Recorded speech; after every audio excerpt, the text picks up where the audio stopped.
Hello everyone.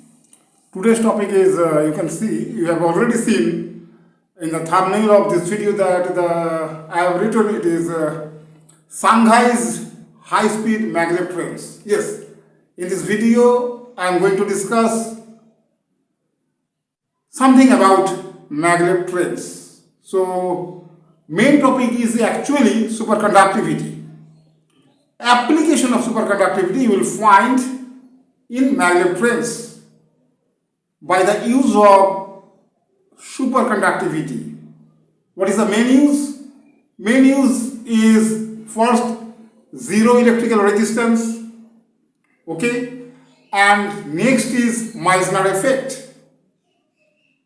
So using these two, these are the main two things. Using these two, the construction of or the discovery of maglev trains. Maglev, it is a single word, but it is a combination of two words actually. Maglev means magnetic levitation. Magnetic levitation is equal to maglev in short. Okay, so this name is given. This name sounds very good, I think. Anyway, so these are the main things. Okay, Meissner effect and zero electrical resistance.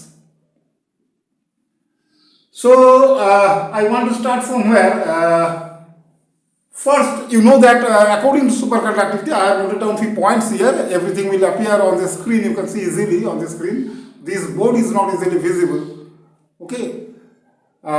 Anyway, the first point is electrical resistance is zero. Yes.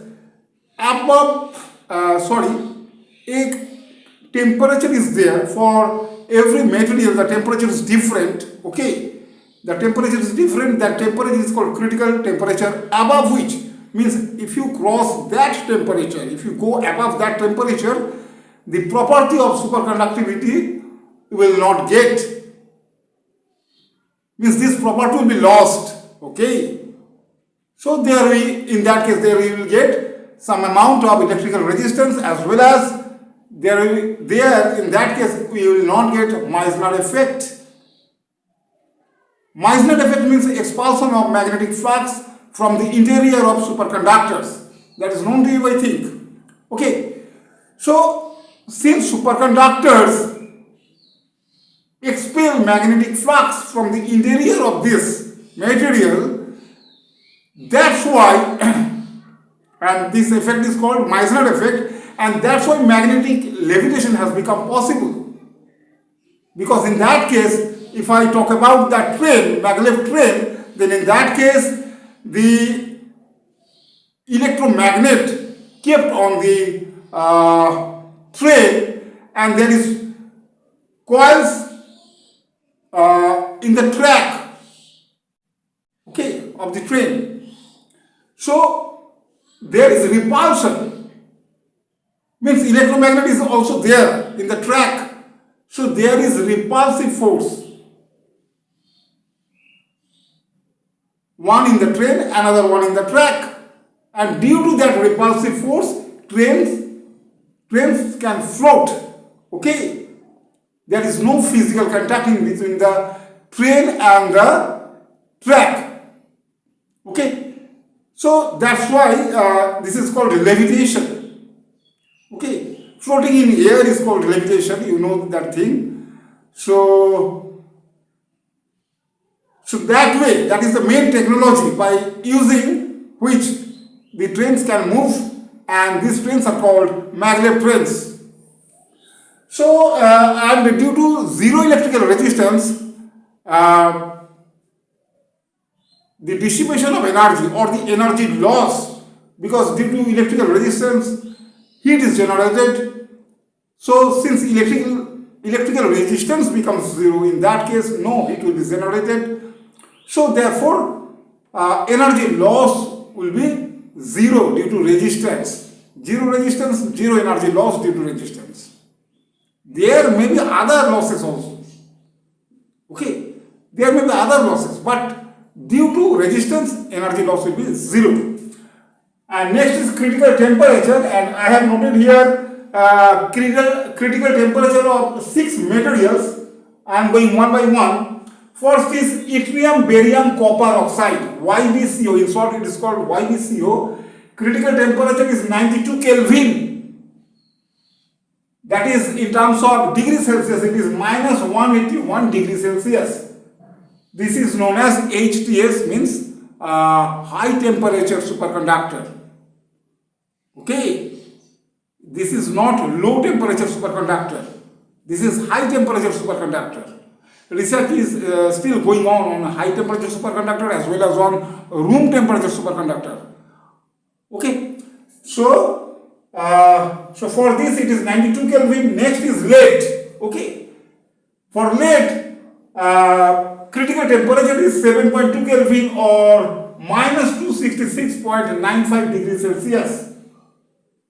This is known as LTS, that is low temperature superconductor. Okay, means if the critical temperature is near the absolute zero, in that case those superconductors are called low temperature superconductors. And if the critical temperature is just above the boiling point of nitrogen, liquid nitrogen, okay, boiling point of liquid nitrogen, which is equal to 77 Kelvin, then in that case those superconductors are called high temperature superconductors. And room temperature superconductors are different. Okay, and you have idea about room temperature. In India it is almost 30 degrees Celsius, 35 degrees Celsius, 25 degrees Celsius, like this, and in this winter season it is almost 20 or 25 degrees Celsius, like that. Anyway, number 3 is niobium titanium. Okay, critical temperature is 9.2 Kelvin. In degrees Celsius it is minus 263.95 degrees Celsius.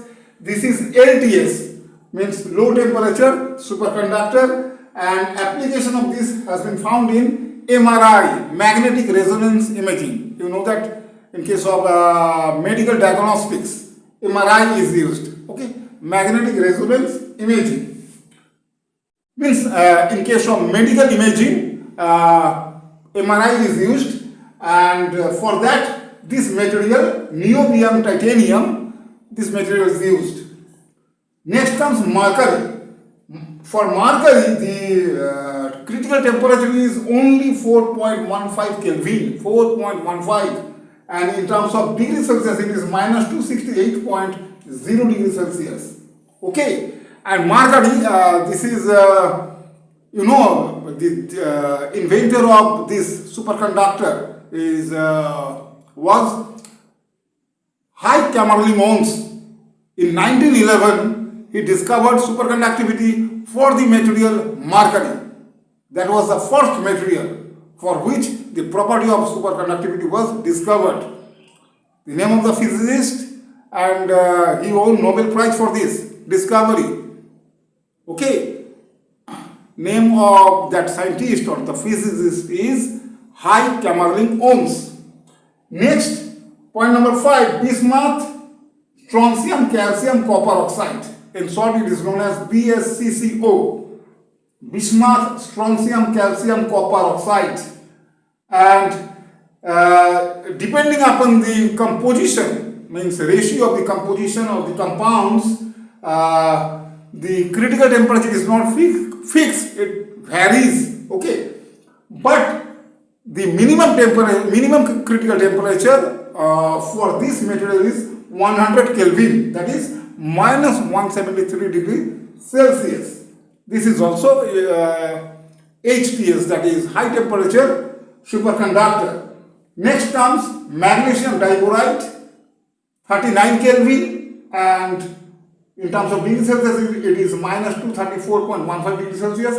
This is also high temperature superconductor. So only 6 I have noted down here, just to give you some examples.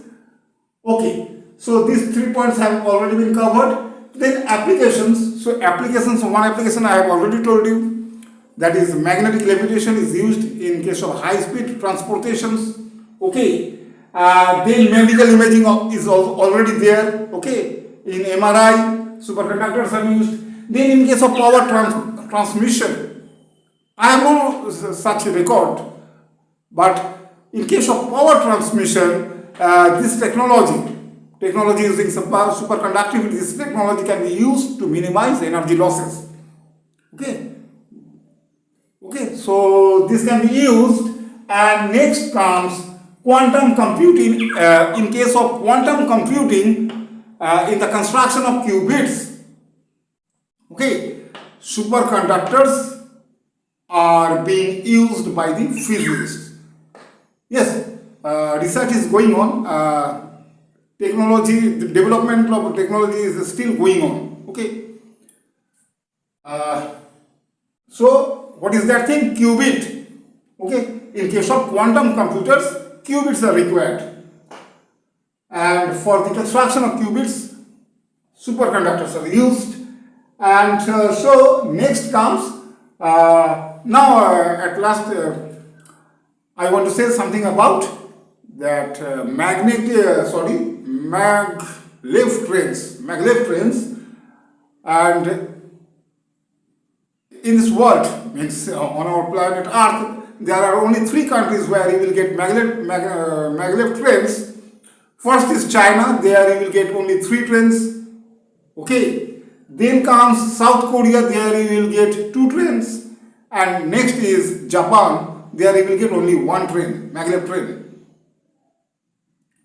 Our India is also planning to do such things, maglev trains.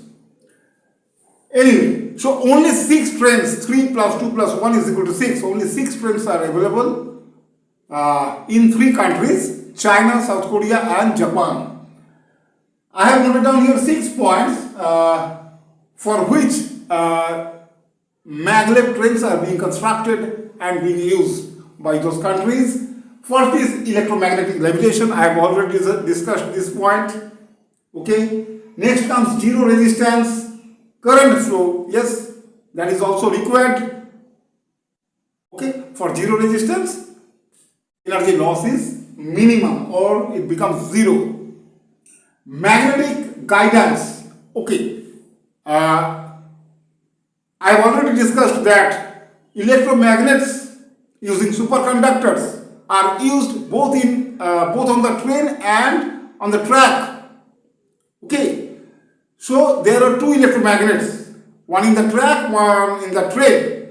So these two, by using these 2 electromagnets, not only the property of levitation is achieved, magnetic levitation, but also for the guidance of the train, this technology is used. So that is called magnetic guidance. And next comes efficient propulsion. So for the propulsion, what is required? An engine is required. You can remove the engine by using the technology, magnetic levitation. You can also propel the train. Not only you can levitate, but also you can propel the train. So in that case, if you remove engine, if the engine is not required, then fuel also is not required. Just by using the property of superconductivity, you are getting what? You are getting magnetic levitation, and by using that technology, magnetic levitation, you are guiding the train, you are levitating the train, you are propelling the train. And along with this, more advantages are there. Point number 5 I have written here, reduced friction. Yes, since wheels are not moving or rolling on the track, so friction is absent. And since friction is absent, energy loss is absent. So reduced friction. And point number 6, smooth and quiet operation. Of course, due to friction, there will be vibration, friction between the wheels of the train and the track. Due to friction, if they are in contact with each other, then in that case there will be friction, and due to friction there will be vibration and noise. So operation is quite smooth and it is noise free. So many advantages are involved. If you construct or if you use maglev trains, but cost of infrastructure is very expensive, and maintaining that dedicated track for such trains are very risky, very expensive. Dedicated people are also required for such jobs. Okay, but initially when the train starts, maglev train starts, in that case there is contact between the train and the track. After achieving certain speed, the train start levitating. Okay, so only 6 trains are available in 3 countries: China, South Korea and Japan. Okay, and so this is the end of this video. No more, nothing more to say. Okay, there's nothing. So, okay, so this was all about. I have made the thumbnail and written there Shanghai's high-speed maglev trains. Not only in Shanghai, but other 2 countries are also there: Japan and South Korea. Okay. Anyway, I have found this topic to be very interesting, so I plan to make this video. I think for many of you, this video will be proved to be useful. At least you will get some inspiration if you watch this video up to the end. Anyway, this is the end of this video. Thank you. Thank you for watching this video.